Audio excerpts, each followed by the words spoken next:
State Senator Brad Pfaff is one of the first Democrats to announce a run at the congressional seat that Congressman Ron Kind will vacate at the end of his term. Whoever wins this primary will likely face Republican Derek van-Orden in a race with big national implications, as Naomi Coles explains.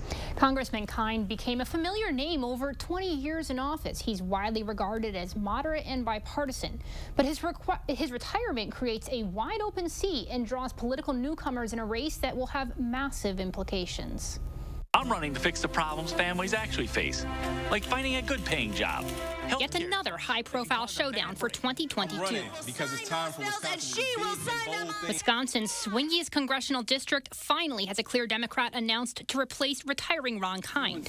Newly elected State Senator Brad Pfaff, a longtime staffer of Kind's, will likely take on Republican Derek van-Orden in a general election. It's time to trade in Ron Kind. He narrowly lost to Kind last year. So there's really a lot of uncertainty and a lot of interest nationally in what happens in that district. Wisconsin's 3rd congressional district, stretching across western Wisconsin, is one of just 7 nationwide that voted for Trump and a Democrat congressperson last fall.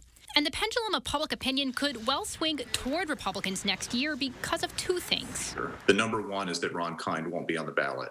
He was a familiar face and a kind of Democrat who was acceptable to a lot of more conservative rural voters. The other factor that's working against Democrats is that 2022 is a midterm with a Democratic president, and typically the president's party will lose seats. The district will likely be redrawn before the next election, and we analyzed maps released just last week that could impact it. In the 3 options drawn by Governor Evers' People's Map Commission, Democrats keep a narrow edge in 2 out of 3 versions of the district when compared to the 2018 governor's race results in that area. If it's drawn to include less of southwestern and more of central Wisconsin, the narrow balance goes to Republicans. These maps, of course, are far from being the only options. There's really no margin for the Democrats to lose any votes in this district and still hold the seat.